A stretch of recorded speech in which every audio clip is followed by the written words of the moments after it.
Vladimir Putin is a no-show in Istanbul while Russian drones hit hundreds of targets in Ukraine.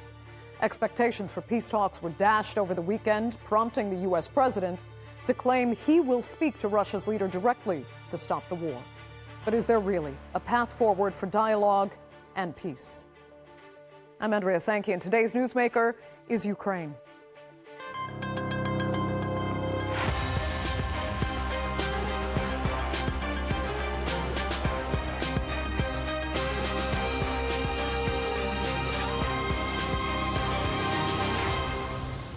News teams from around the world descended on Istanbul Thursday, hoping proposed talks on Ukraine would yield a pivotal deal.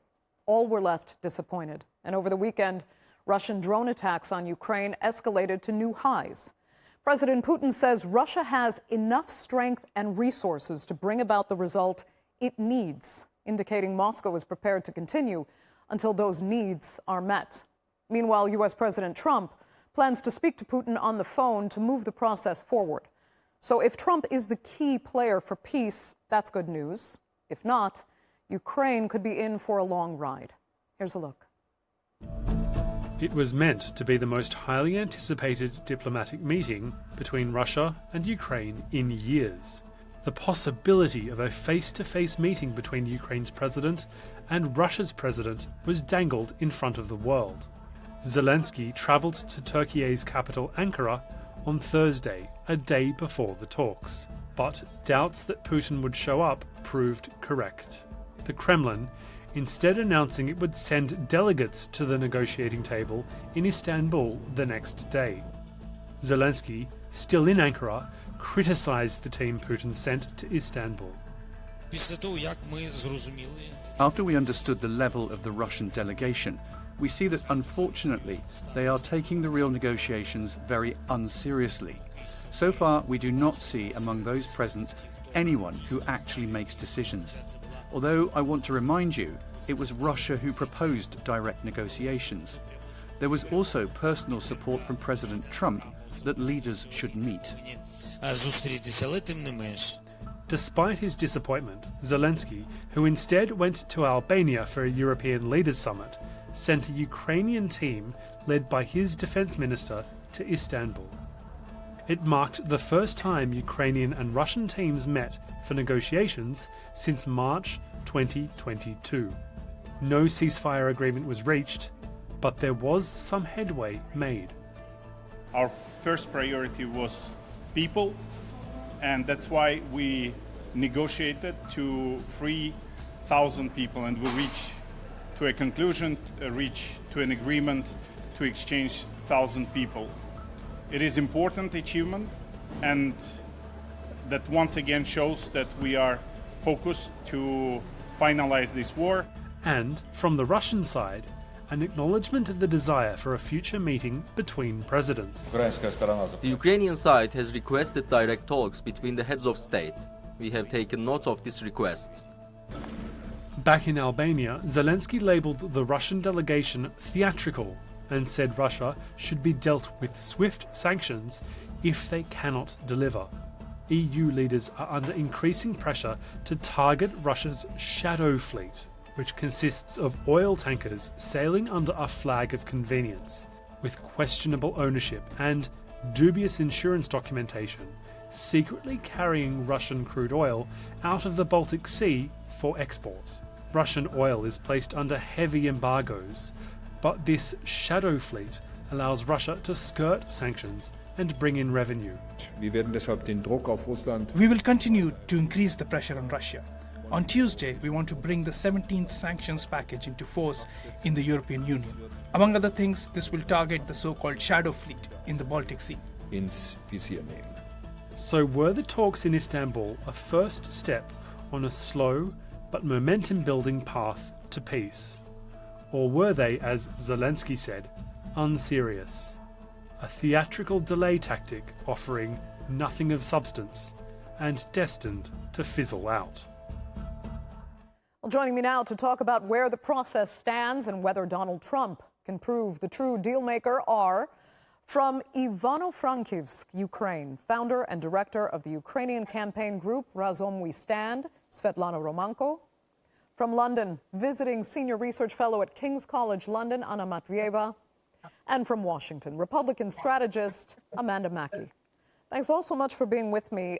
Let's first, if we can, look back at this weekend. It marked the biggest drone attack on Ukraine since the start of the war. Some interpret this, massive strike as potentially a kind of final show of force before actually entering into negotiations, just to, restate, we have the upper hand. Svitlana, would you see it as that? Oh, yes, I would definitely see it as that, but I also acknowledging that we are speaking for the Turkish TV. I just would like to express our gratitude for all of the recent peace efforts made in Turkey, and especially for President Erdogan, who has expressed an interest into supporting the peace process. But of course, much more needs to be done, as we see currently that Russia does not actually want that peace, because the ceasefire was not still achieved. And also, Russia still keeps achieving and getting more fossil fuel profits from oil trade. And of course, we want Turkey, the European Union, the United States of America as a very powerful state and states. Okay, I'll tell you what. I'd like to talk further about sanctions and then the moves toward potentially imposing more, as Europe in particular has said it plans to do. But Anna, let me ask you basically the same question. Do you think, again, this was a massive strike. It was the biggest in more than 3 years now of war. Anna, is it, do you think, a sign of this is what we are dealing with, this is what you'll be facing, we will go into negotiations, but know what you're dealing with and that we do have the strength and we will stay with that strength until our needs, as Putin has phrased it, are met? This strike happened as a response to Ukrainian strike on the 7th of May, when 524 drones were launched onto Russia.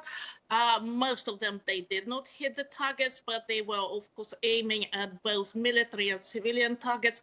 I was in Russia at the time. Yeah, one drone nearly landed on our village, which is purely kind of private houses. So in that sense, both sides are doing things which are pretty hostile towards each other. There were also 2 assassinations in Russia of Russian generals. Ukraine didn't take responsibility, but obviously that's something which everybody is speculating about. So yes, both sides are doing pretty a lot of hostile moves, but at the same time they did meet. They agreed to a biggest war prisoner swap. 1,000 prisoners from each side would be exchanged. They also agreed to present each other with further proposals for ceasefire. So yes, there are sides, both drivers both for war and both for peace, and none of the sides is totally innocent. Today, Russian side has published their data that 621 civilians in Russia have been hit in Ukrainian strikes. This is the first time we have this official data coming from the Russian side. Interesting.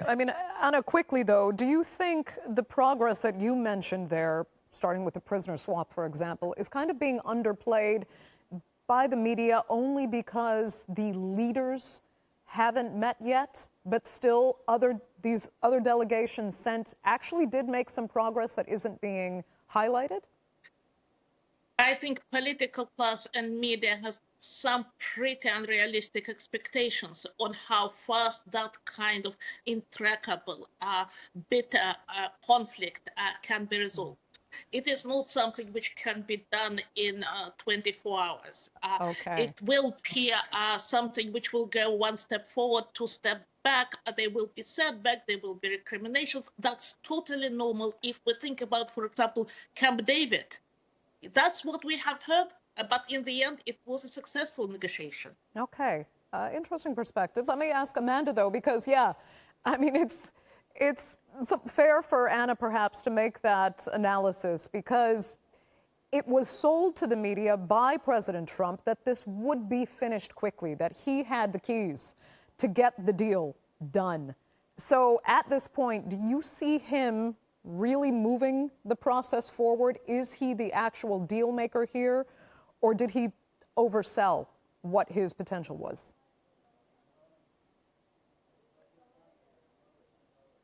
Well, any negotiation requires two parties, two willing parties. And President Trump has surely shown that he is willing. Yes, he said it would be done in the first 100 days. The 100 days have come and passed. But that doesn't mean that President Trump hasn't tried. Really, we have to look at what Vladimir Putin has been doing, which is moving the goalpost.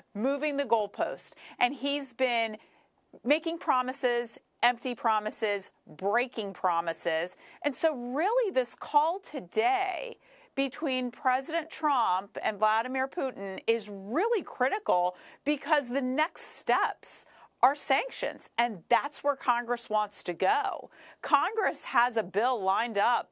It was introduced last month, has over 70 sponsors in the Senate.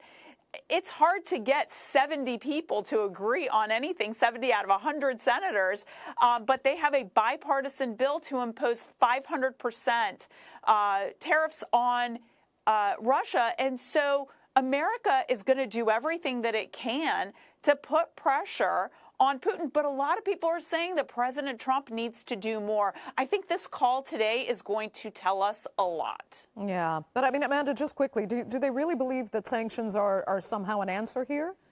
I mean, that they've done very little, arguably some would say nothing, to push Putin into the corner that they expected him to be backed into via sanctions.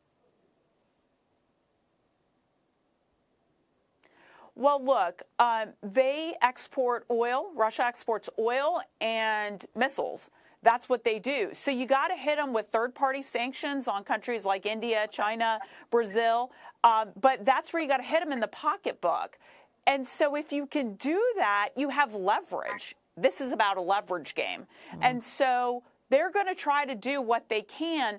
Again, remember, the backdrop of this is that in the Republican Party, almost 80% of Republicans don't want involvement in this war, in this conflict.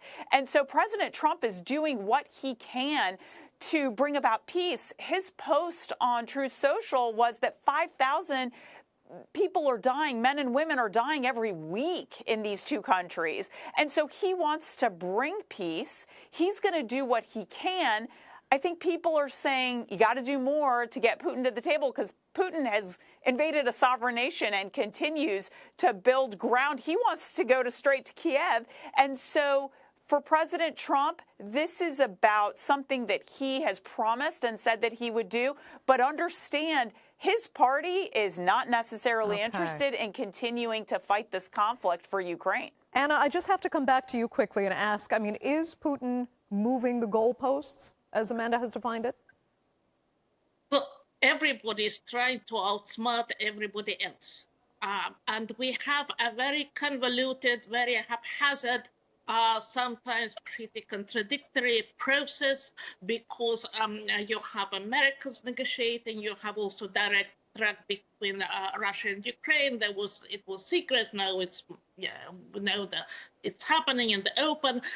We also have Europeans there. So in that sense, Russia is playing a game, but everybody else is playing a game. So we cannot say that it is something which, all actors are trying to push towards peace. Both actors, Russia and Ukraine, are prepared both for war and peace options. And Russia would settle for peace, that's my conviction, but only if conditions are good.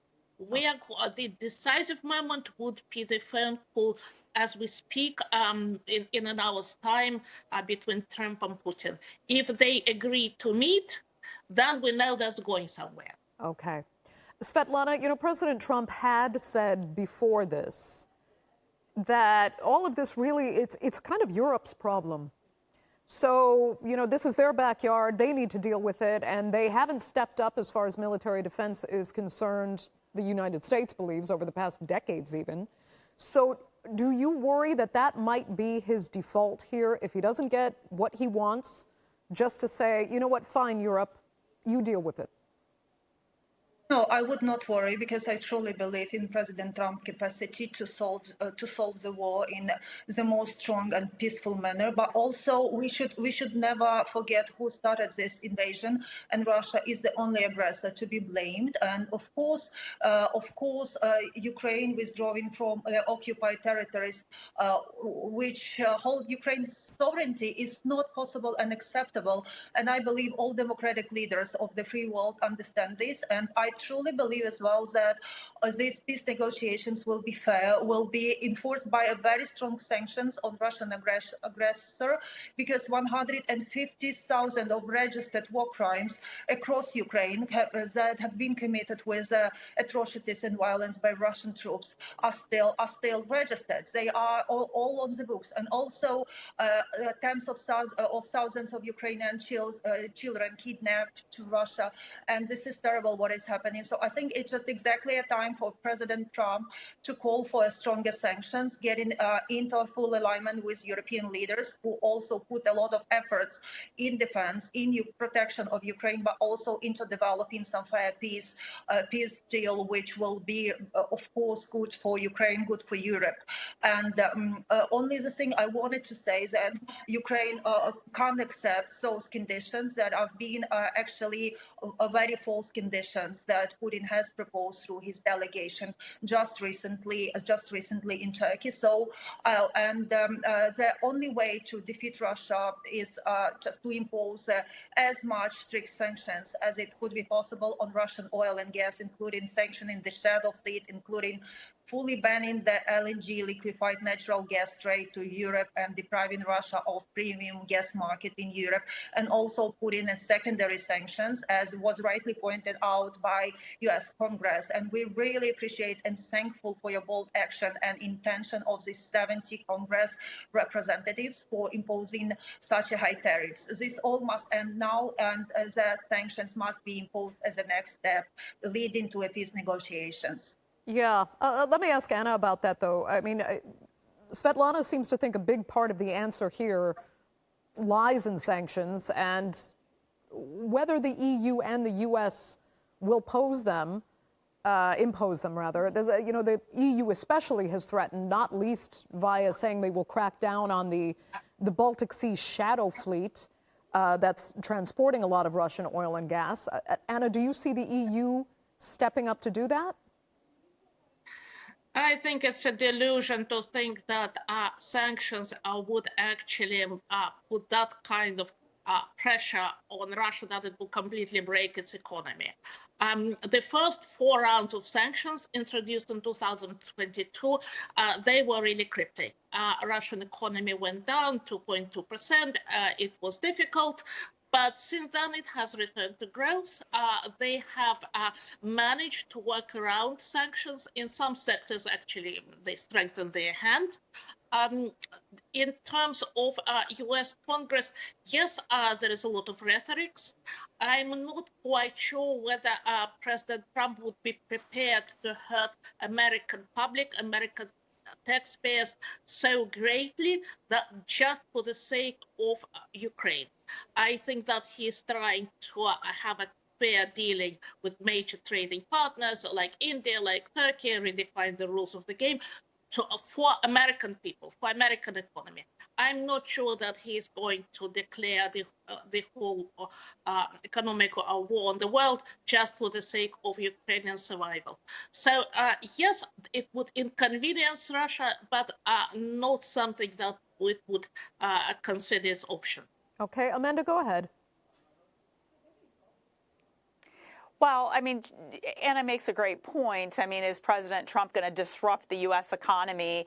And, we do have elections coming up next year, our midterm elections. And so he certainly doesn't want to see the Senate or Congress, the House, lose Republicans. And so that's a great point. However, this is in the backdrop of a major international issue crisis, I would say, that President Trump has inserted himself in. So I think he wants to do whatever he can, but also remember these sanctions and what Congress can do is independent. It's an independent three branches co-equal of the government, but Congress has the ability to move forward with this. And when you have something that has such bipartisan support because of what's happening right now in Congress, I mean, President Trump still has leverage, but Congress can still move this forward. And Lindsey Graham, senator from South Carolina, who has introduced this bill, he is a Trump ally. But I think people are growing impatient, and certainly Republicans are growing impatient. They don't want to say anything because they want Trump to lead on this. But certainly Republicans and, of course, Democrats, they want to see some kind of action happen because, as we've been discussing, this was a sovereign nation that was invaded. Putin he's been relentless. He hasn't stopped, and he is going to continue to acquire land. He doesn't seem to be at all fazed by any of these talks or discussions. He certainly thumbed his nose at, Ukraine last week and going to Turkey. So these are the types of things that I think President Trump is just trying to get everyone to the table. And he has said nothing is going to happen without me talking with Putin. So today is the first step. So let's see what happens. Okay. I mean, Svitlana, Amanda was saying there that Putin is simply just going to continue. But he's said simply that Russia, needs to eliminate the causes that created the crisis in the first place.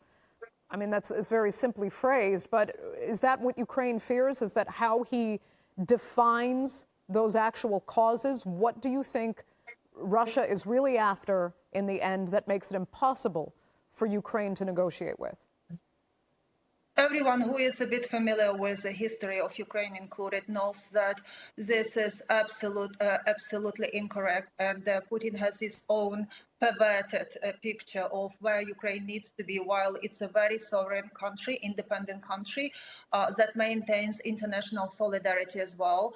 And invading Ukraine is a huge act of terrorism and violence, and this is an international crime. And I believe there will be responsibility put on Putin quite soon in appropriate court instead of those negotiations, which he is not willing to take for real. And also just mentioning point on the EU and how EU went successfully from paying 705 million of euros daily for Russian oil and gas in 2022, when the war just started, full-scale invasion, up to 48 million per day that they were paying in April right now.